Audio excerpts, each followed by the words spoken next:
Lic Gerardo, de que cuando vieron el tema de integración no repasaron el ejercicio práctico, ¿verdad? Que no le transmitió ahí algún ejercicio práctico a Lic Gerardo. Fíjense que los ejercicios prácticos de integración a la larga funcionan de manera muy similar a los ejercicios de aranceles.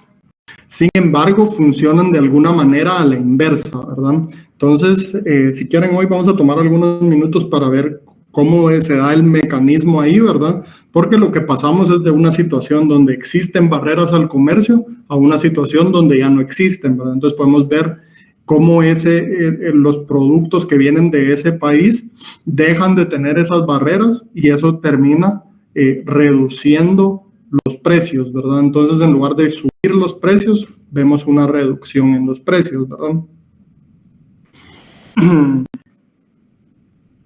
Entonces,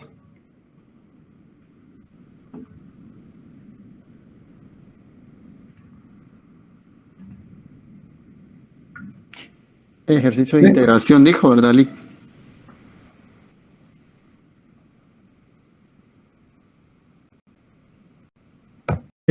Sí. Muy Ok, Lic, gracias.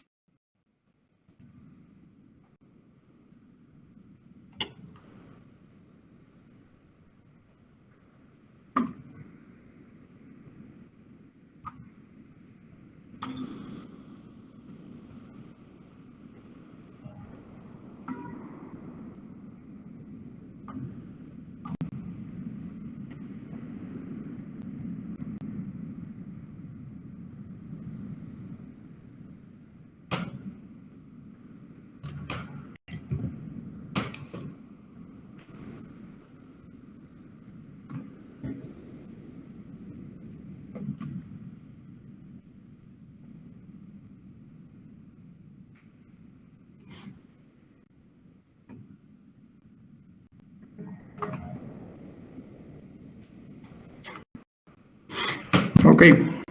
Entonces, si quieren, trabajemos con las ecuaciones del laboratorio y así podemos ver primero cómo funciona cuando ponemos el arancel y luego cómo funciona cuando quitemos, ¿verdad? Esencialmente es el mismo procedimiento, solo que los pasos van al revés.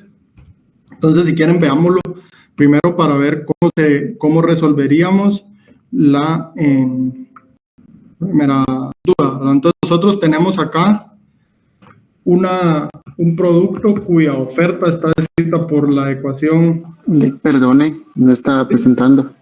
Perdón.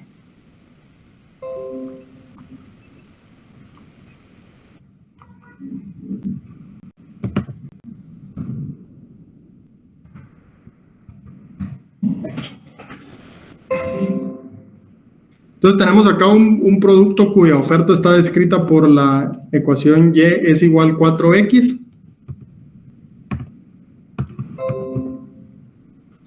Y cuya demanda es igual a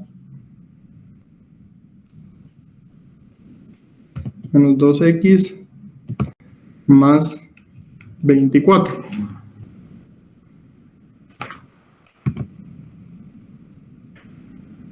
Nosotros partimos de un precio inicial de 4 quetzales. Entonces, cuando Y es igual a 4,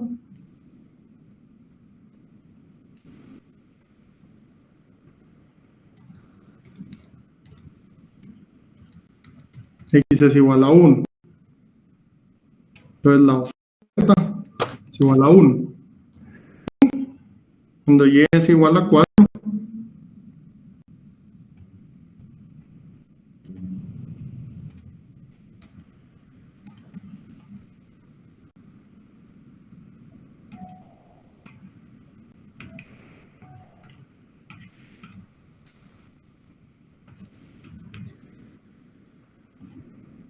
entonces aquí X nos queda igual a 10, ¿verdad? Entonces la demanda es igual a 10. Consecuentemente las importaciones son 9, ¿verdad? Cuando yo tengo un arancel del 50% 50% de cuánto va a ser el precio ahora, compañeros. De 6. De 6, es correcto. Básicamente nosotros solo le sacamos el 50% al precio.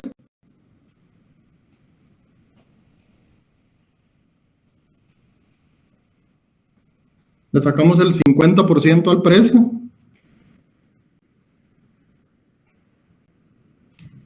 Entonces 4 por 0.5 o por 1.5, perdón, y me queda 6. Entonces ya tengo yo 6 es igual a 4x, x es igual a 1.5, esta es la nueva oferta, y la nueva demanda va a ser igual a 6 es igual a menos 2x más 24. Entonces aquí me quedan 18 menos 18 menos 2x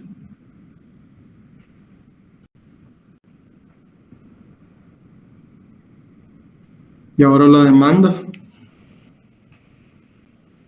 va a ser igual a 9. Mi nueva cantidad de importaciones es 7.5. ¿Hasta ahí hay alguna duda, compañeros? No me importa. Sí, esos son datos de laboratorio. Esta es la ecuación.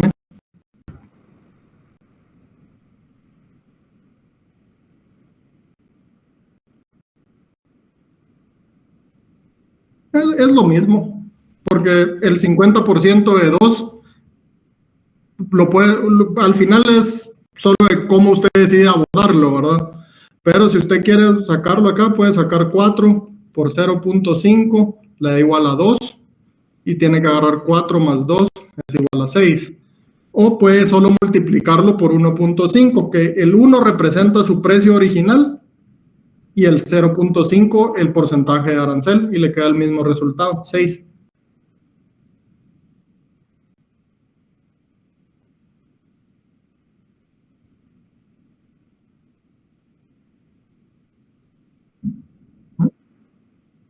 ¿En dónde?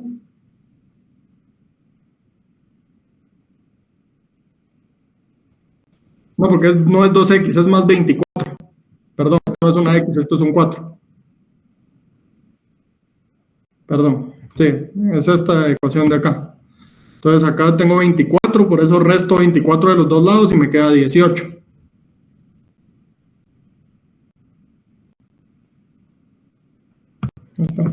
Pero sí le quedó la demanda igual a 9 y la oferta igual a 1.5.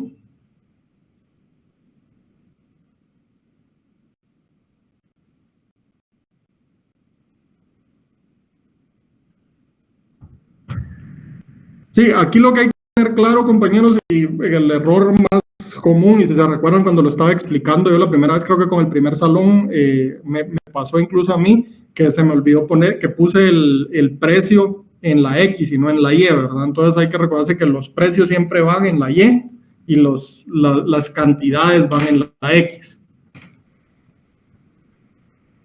Y entonces cuando pone los precios en la Y, lo puede despejar, pues ahí sí que con álgebra, ¿verdad?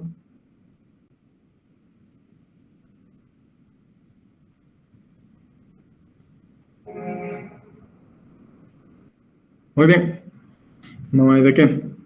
Bueno, entonces, si nosotros tenemos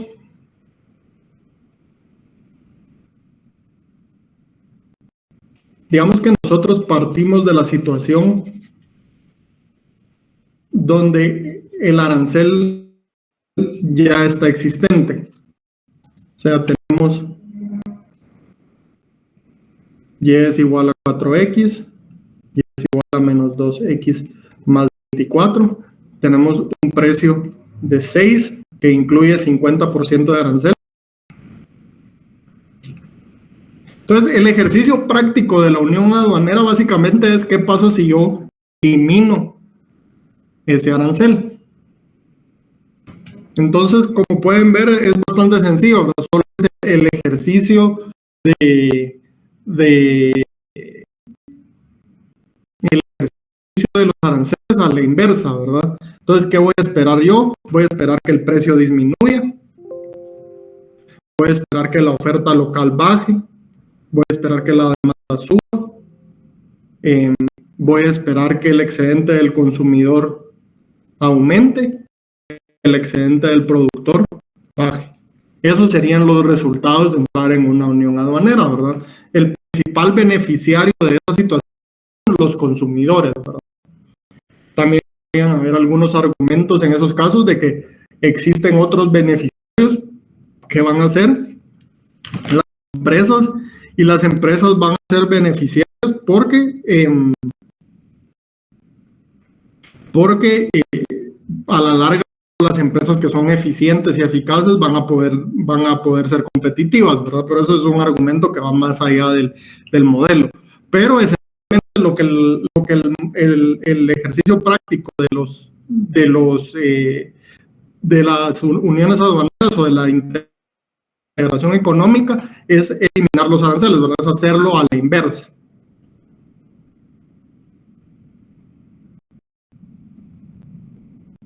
No sé si hay alguna duda con esto, compañeros.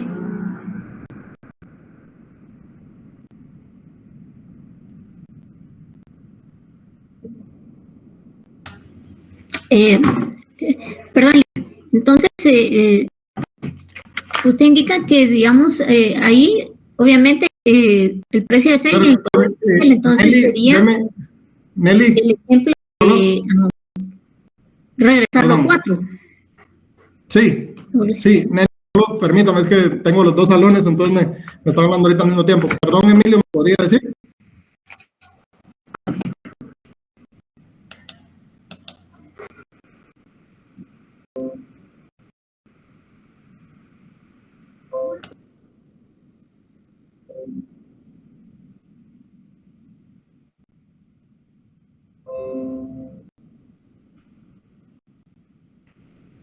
Ok. Muy bien, si quieren lo organizamos. Perdón, Nelly, dígame.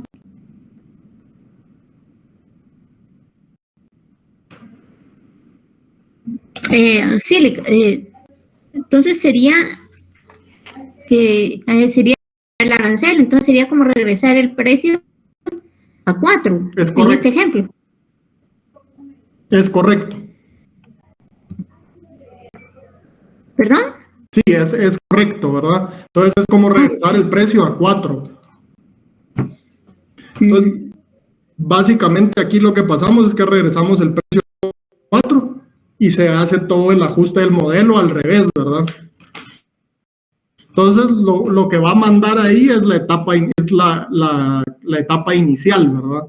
¿Cuál va a ser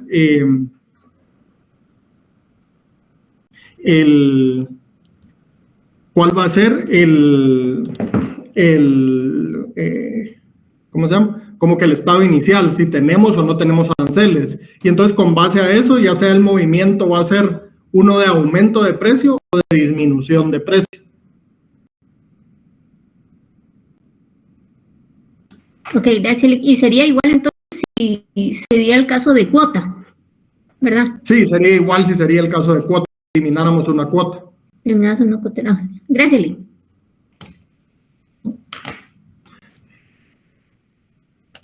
Así, pues si quieren, vamos a... Yo había pensado que fuéramos media hora de clase, entonces si quieren, hacemos 15 minutos para repasar este tema de los aranceles y después vemos si seguimos con lo del tema de la balanza de pagos. Entonces, si quieren, vamos a ir resolviendo aquí todos juntos el laboratorio.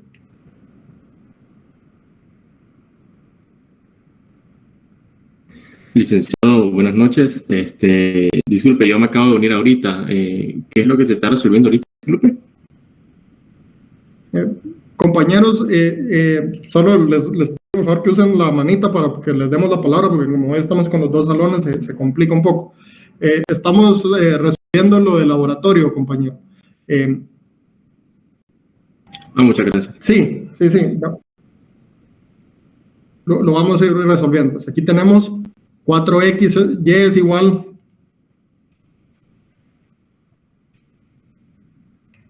a 4x y y es igual a menos 2x más 24.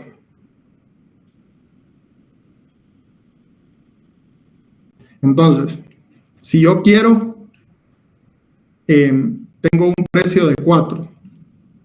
Como dijimos, en este caso la oferta ya es de 1 y la demanda es de 10, ¿verdad?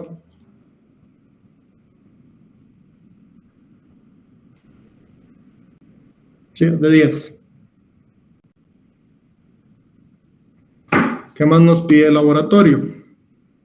Las importaciones. Recordemos que las importaciones solo son la brecha de la oferta y la demanda. Entonces, M es igual a 10 menos 1, lo cual es igual a 9.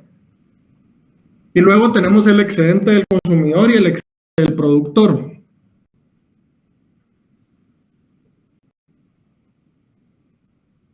Si nosotros tenemos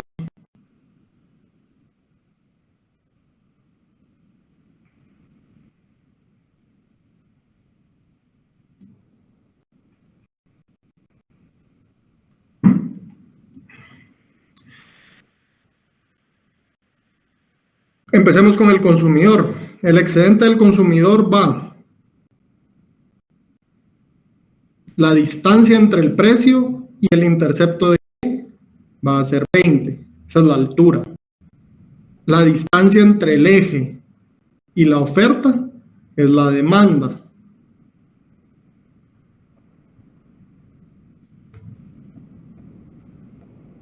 Aquí son 100, ¿verdad?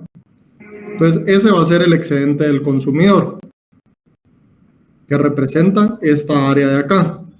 Como dijimos, es el área que está por encima de la horizontal del precio hacia la demanda y por debajo de la curva de demanda.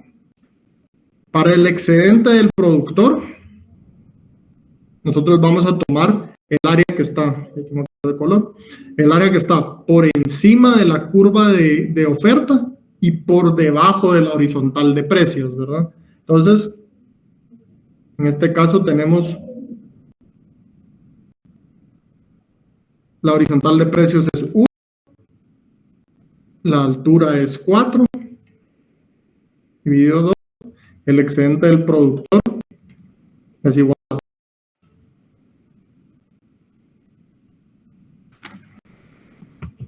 Entonces ahí ya tenemos nuestras 5 variables de interés para la condición inicial, ¿verdad? ¿Alguna duda sobre cómo obtuvimos 5 variables, compañeros? Sí. Todo bien, gracias.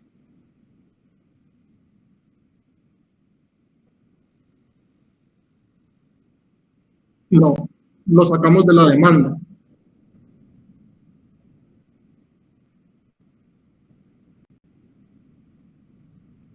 Es la fórmula. ¿Se recuerdan que la fórmula para el área de un triángulo es altura, base, dividido 2?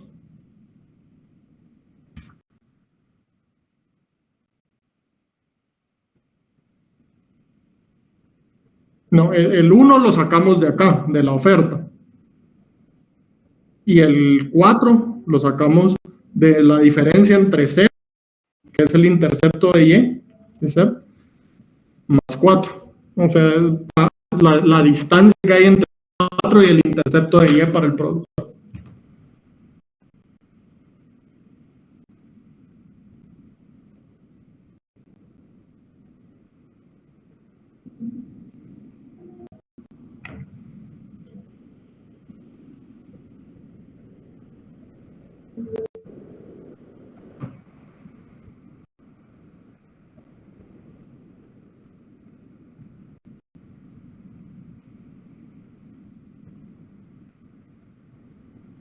Ok, muy bien. Entonces,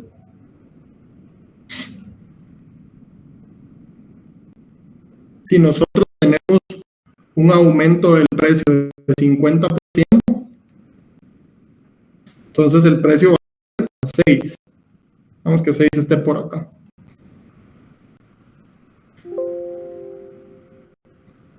Como ya vimos, la oferta se vuelve de 1.5 y la demanda se vuelve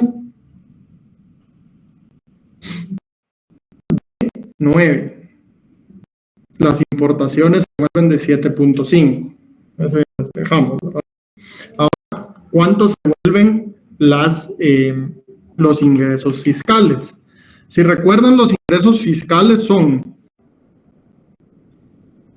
la multiplicación de las importaciones, entonces este 7.5, por el aumento en precio nominal. El aumento nominal en precio es de 2, ¿verdad? 6 menos 4 es igual a 2. Entonces, los ingresos fiscales van a ser 7.5 por 2 es igual a 15. Muy bien. Ahora, el excedente del consumidor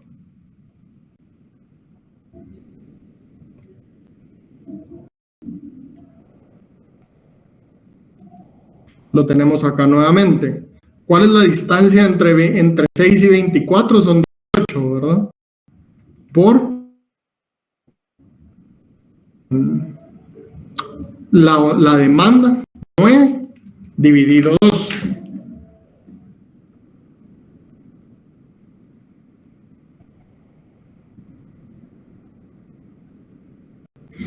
Me queda un excedente del consumidor de 81. Y el excedente del productor va a ser la distancia entre el intercepto de Y de la curva de oferta y el precio, que son 6,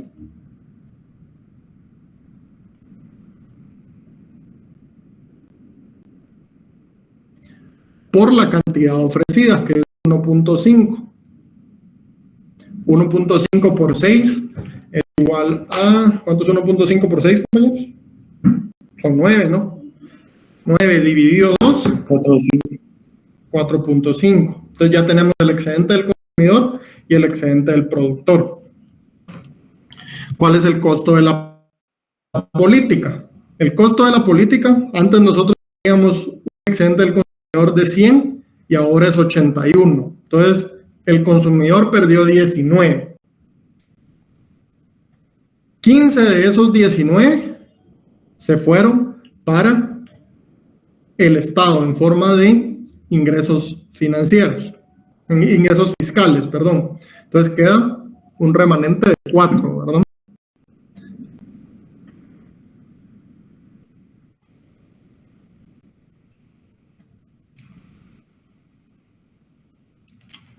De esos 4, una parte que se le trasladó al productor.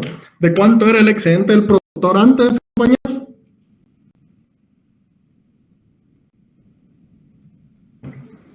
Era de 2. De 2. Y ahora es de 4.5.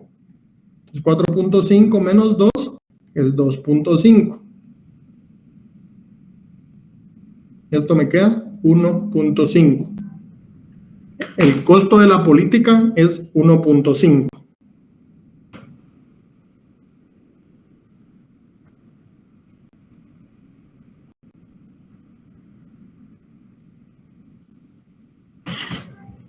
Ahora, ¿cómo funcionaría si yo les digo, tenemos una economía con estas curvas o un producto con estas curvas de oferta y demanda, con un precio inicial de 6, que incluye un arancel del 50% y los dos países entran en una unión aduanera? Bueno, ustedes van a decir, de 6 voy a pasar a 4 y el mismo ejercicio para ver cómo se comportan las variables. Al final, aquí a nosotros lo que nos interesa en estos ejercicios es el comportamiento de las variables de precio, oferta, demanda, importaciones, ingresos fiscales y excedente del consumidor, excedente del productor. Eso es al final lo que nos interesa, ¿verdad? Entonces, básicamente es el mismo ejercicio, solo es de ver cuál es la condición inicial y cuál es la condición final, ¿verdad? pero los números que van a obtener, por así decirlo, son los mismos, ¿verdad?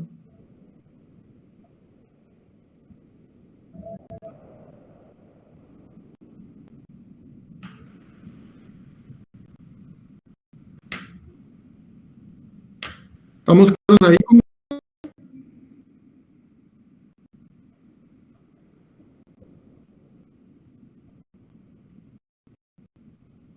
Sí, Adelante, ¿quién levantó la mano?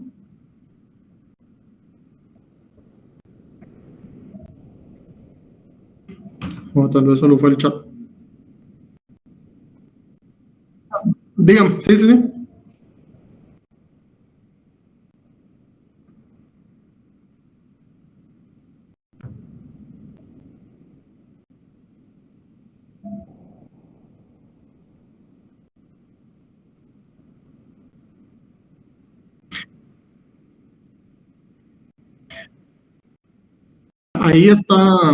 Ahí está confundido, Emilio. Eso fue cuando estábamos trabajando con una cuota de importación.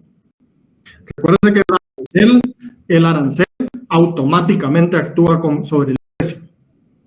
Entonces, cuando usted pone un arancel, simplemente le suma ese porcentaje al precio. En cambio, la cuota de importación, se recuerda que crea una escasez, y entonces la escasez busca el nuevo precio de equilibrio, dadas las importaciones.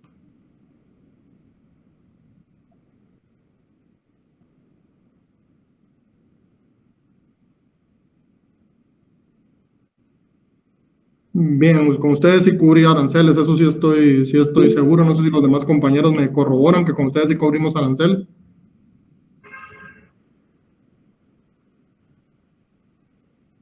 Sí.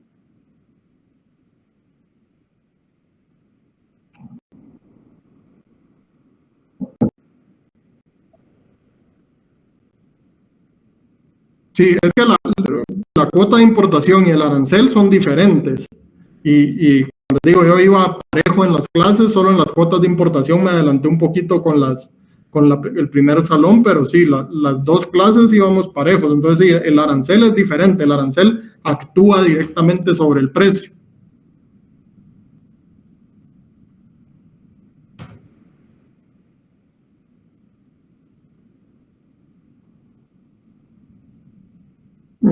Como le digo, yo estoy bastante seguro porque tengo aquí mi bitácora y sí, con las dos salones yo vi los aranceles, ¿verdad? Que los aranceles es, por así decirlo, lo central. Yo generalmente, y no debería decírselos, pues se los digo, generalmente no pongo cuotas de importación porque honestamente que las cuotas de importación casi no son utilizadas, ¿verdad? Entonces utilizo principalmente arancel porque creo que es lo más relevante, ¿verdad?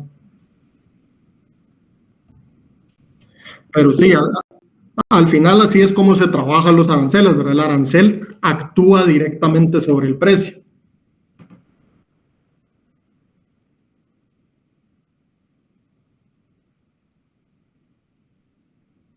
Porque el arancel es del 50%.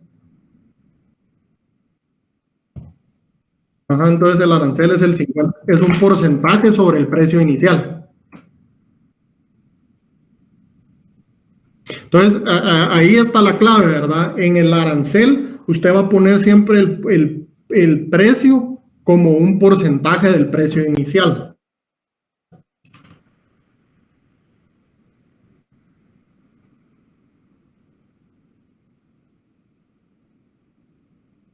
Es una casualidad, pero sí, adelante. Sí, disculpe, me quedé un poquito atrás, algo rápido. Entonces, originalmente el excedente del consumidor era 100 y con la nueva arancel, el excedente del consumidor quedó en 81 y veo que lo restó y quedó 19. Josué, por favor, esperen. Disculpen, Nelly, es que tengo los dos salones. Compañeros, por favor, hablen hasta que les demos la palabra. Gerardo, no sé si me apoya ahí con eso. Adelante, Nelly. Perdón, que sí había que levantar la mano, pero bueno, es que un poquito rapidín me quedé atrás. El excedente del consumidor situación original era 100. Ujú, Luego, con la nueva situación del arancel, quedó en 81. correcto. Pues veo que usted lo restó y quedó 19. ¿Eso qué es? Sería Es la pérdida. pérdida. Imagínese que usted tenía 100 quetzales y ahora tiene 81. Su pérdida son 19, ¿verdad? Ah, bueno. Y eso nos no- sirve para ver el costo de la política. Eso, sirve para el costo de la política. Sí, porque recuérdense que el costo de la política, hay una parte de la pérdida que se le da al gobierno, otra parte de la pérdida que se le va al productor, y hay una parte que es costo, ¿verdad? Que es este 1.5. Ok, déjele. Perdón, adelante, Josué.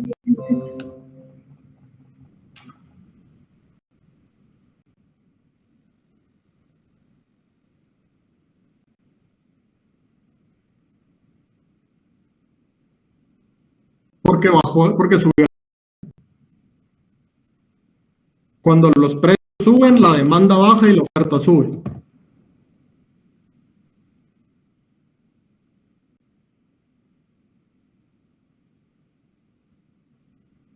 Bajó 10% la demanda, sí, y subió la oferta 50%, sí.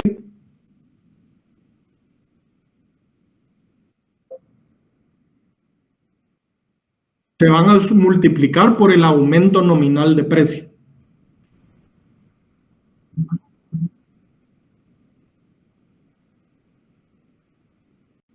Si el precio original era de 4 y ahora el precio es de 6, el aumento de precio es 6 menos 4. Ahí está.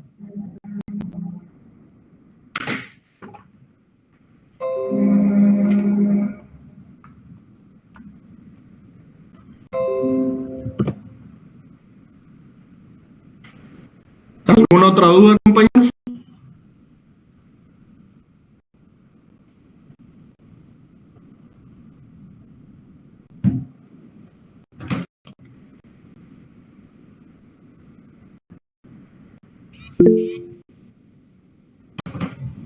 Vamos, permítanme. Edson y después Marco. Silix, solo era con una consulta con relación a lo de la política. No sé si daría, bueno, da el mismo resultado, pero no sé qué dice usted. Fíjese que si toma el excedente del consumidor, se restan ambos, ¿verdad? 19. Y se resta el del productor, queda 2.5. Si se restan esos dos, queda 16.5. Y si los 16.5 se resta automáticamente con el resultado de T, es lo mismo. Espérame. Dígamelo otra vez.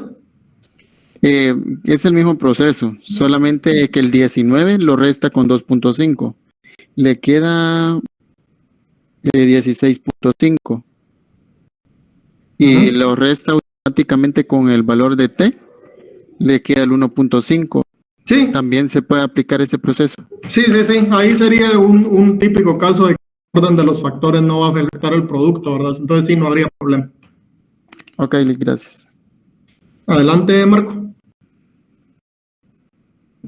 No, era una duda parecida, es que yo, viendo una clase, yo no había llegado al paso en el costo de la política de restarle T.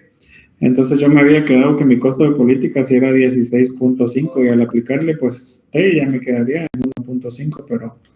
Muy bien. Sí, recordemos, y si quieren repasamos un poquito. ¿Cuál es el costo de la política? ¿Cuál es el costo de la política? Pues al final el costo de la política va a ser la pérdida en el excedente del consumidor menos los ingresos fiscales menos la ganancia del excedente del productor. ¿Cómo saco yo la pérdida en el excedente del consumidor? Pues tomo el excedente del consumidor en el estado inicial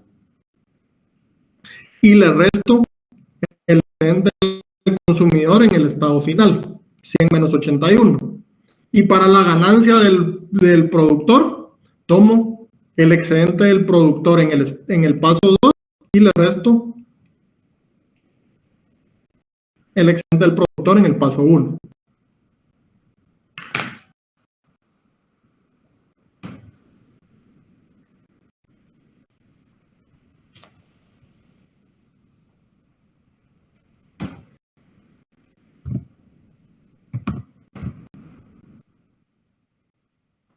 Adelante, Josué.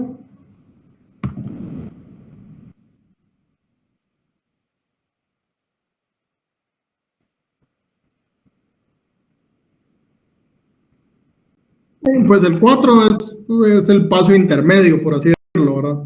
Entonces este 4 solo es lo que obtenemos del 19 menos 15, ¿verdad? Y después a ese le resto esta ganancia para llegar al 1.5. Entonces ese 4, si lo quiere ver, es solo el paso intermedio. ¿Por qué le restamos los 15? Porque recordemos que de lo que el consumidor pierde en su excedente, hay una parte que se transfiere y otra parte que es costo. La parte que se le transfiere a dos entidades, a los productores y al gobierno. Entonces a nosotros no nos interesa tratar eso como costo, porque si bien una parte de nuestra población perdió ese beneficio, otra parte de nuestra población lo ganó, ¿verdad? Lo que nos interesa es el costo neto.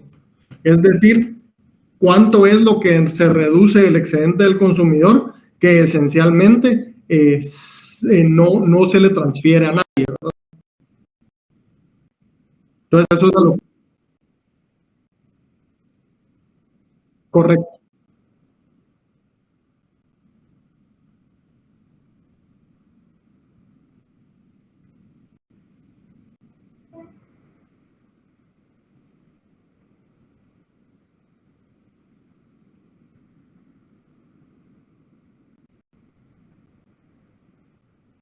Muy bien, ¿alguna otra duda, compañeros?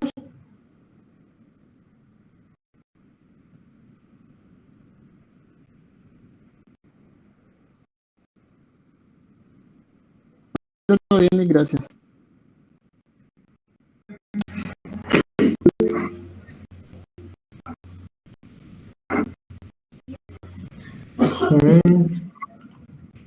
Sí, Nelly.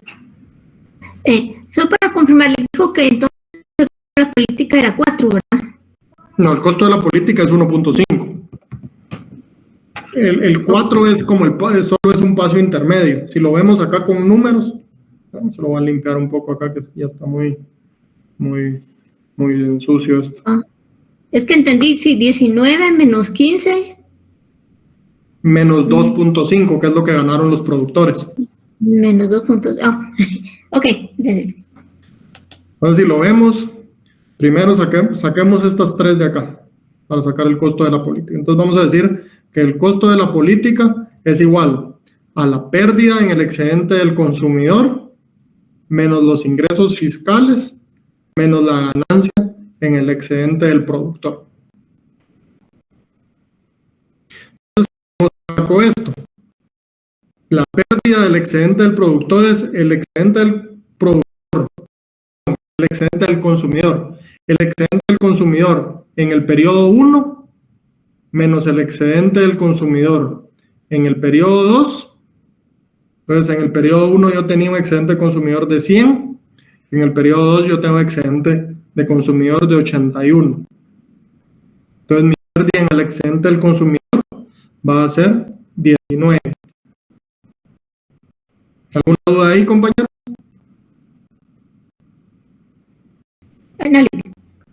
Mis ingresos fiscales, se recuerdan que yo los calculé y eran de 15. Y yo tengo la ganancia en el excedente del productor. Entonces yo necesito tener el excedente del productor en el periodo 2 menos el excedente del productor en el periodo 1.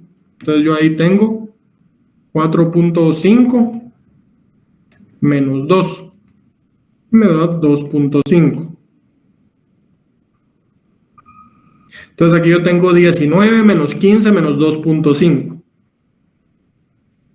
Entonces 19 menos 15 es 4. 4 menos 2.5 es 1.5. Y ese es el costo de política.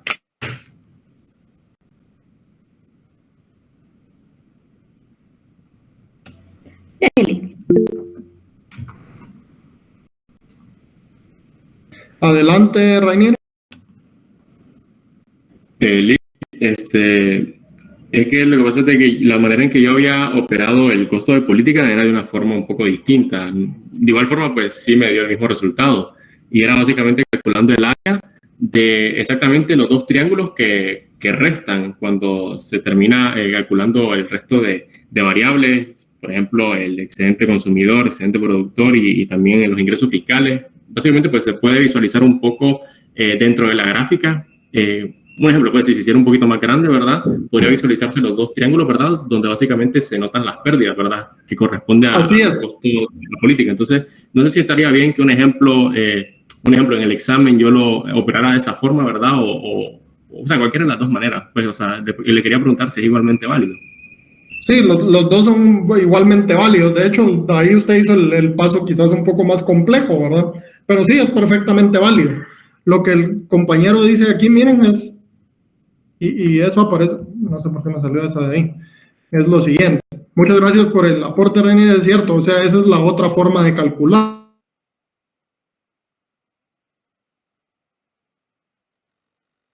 ¿verdad?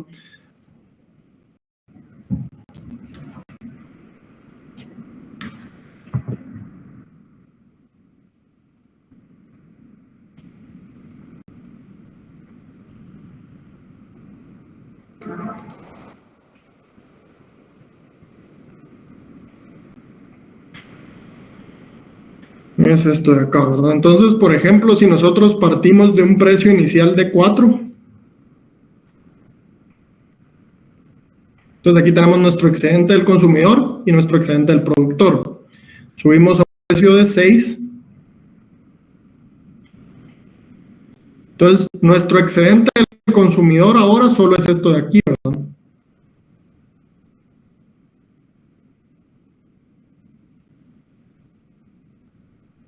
Y tenemos de pérdida esto que queda acá.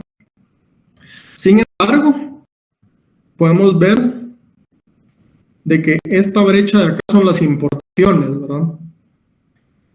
Y aquí tenemos el aumento en los precios. Entonces, este rectángulo de acá, vamos a cambiar de color ahí, este rectángulo de acá son los ingresos fiscales.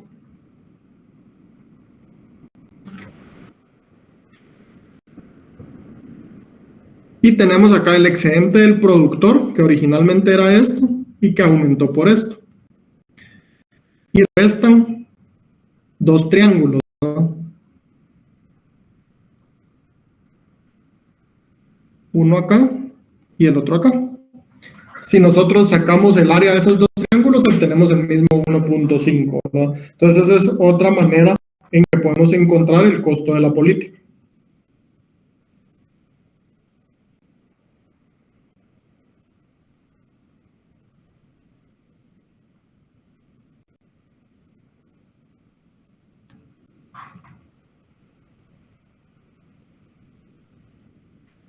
No sé si hay alguna otra duda, compañeros.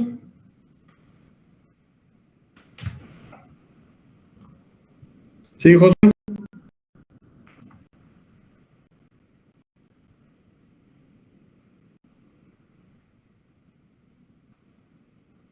Pues si lo quiere hacer, lo puede hacer. Mira, dice que si eso no es más complicado, depende de lo que a ustedes se les haga más intuitivo, ¿verdad? Yo creo que sí es un poco más complicado, pero a algunas personas el componente visual les ayuda a encontrarlo con mayor facilidad, ¿verdad? Entonces ahí sí que se los dejo a su discreción. Yo generalmente no me preocupo con la metodología siempre y cuando arriben a la respuesta correcta, ¿no? Y hagan una metodología válida, no solo que se lo inventen.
Muy bien, compañeros, ¿alguna otra duda?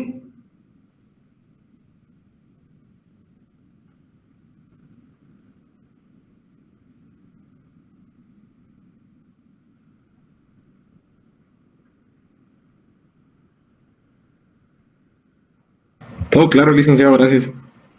Ok.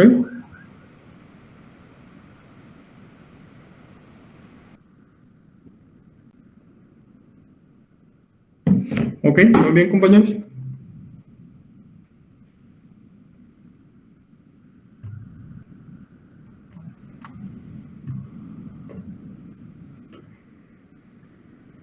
Bueno, el día de ayer comenzamos a hablar un poco sobre balanza de pagos. ¿Qué recuerdan sobre lo que hablamos ayer de balanza de pagos, compañeros?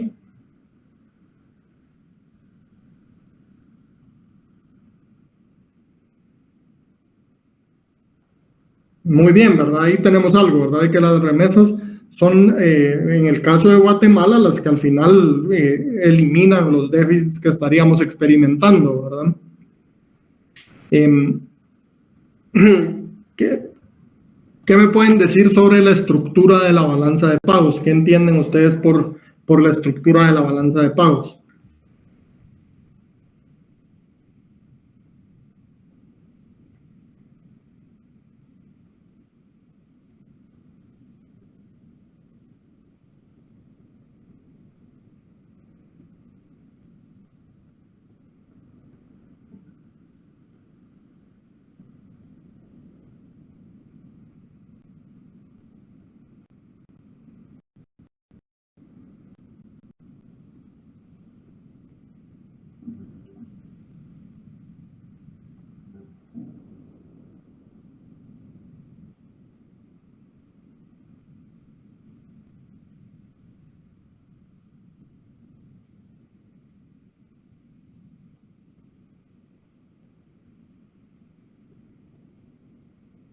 Compañeros, ¿qué me pueden decir? ¿Qué es la cuenta corriente? ¿Qué registra?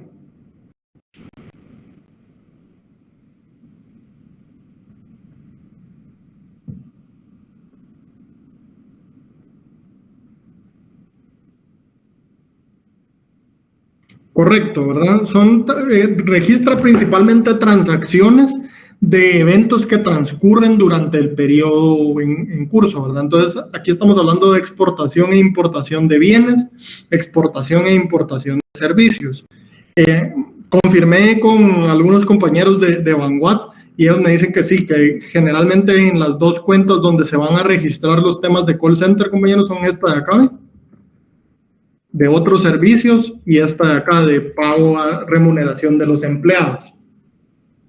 Y de qué se registra qué depende de cuestiones pues principalmente legales, ¿verdad? Porque generalmente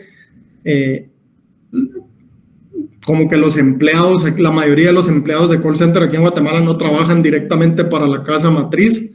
Entonces, si hay empleados directamente bajo la casa matriz, se va acá. Si no, se va acá porque la casa matriz le paga a la sucursal de Guatemala y después la sucursal de Guatemala ya le paga a los empleados en quetzales, ¿verdad? Entonces, esa es la principal diferencia ahí, ¿verdad?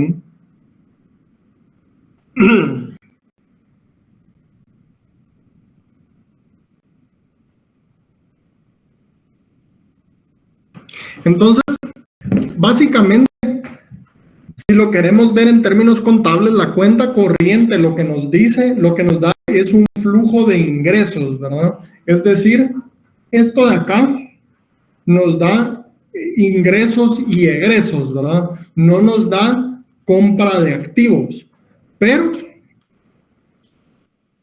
las divisas no solo entran por ingresos y egresos, ¿verdad? Sino que entran por la compra de activos.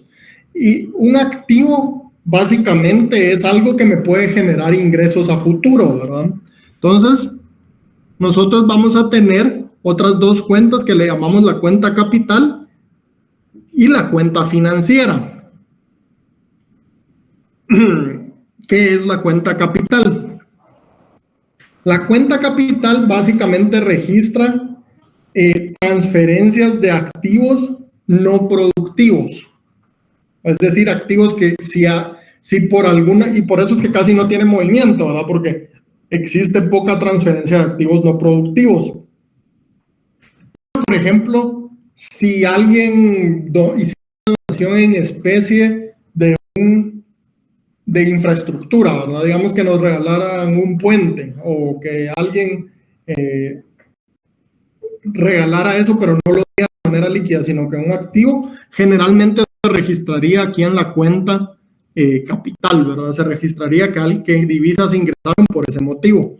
Pero como les digo, esto tiene poco movimiento. Entonces, básicamente la que nos interesa es la cuenta financiera. La cuenta financiera nos va diciendo primero la adquisición neta de activos. Esto quiere decir que estos son las inversiones que los guatemaltecos realizan en el exterior.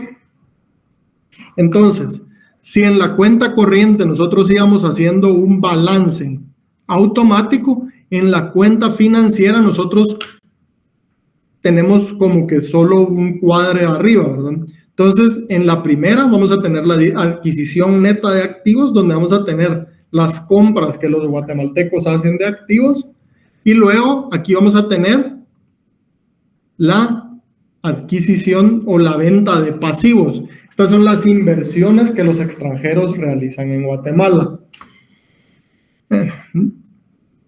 Vamos a dejarlo por acá el día de hoy, compañeros. Solo les dejo esa introducción y el día martes vamos a ya abordar el tema para después cuadrar el saldo de balanza de pagos y ver cuáles son las implicaciones de lo que estamos viendo. Entonces, compañeros, que pasen feliz fin de semana.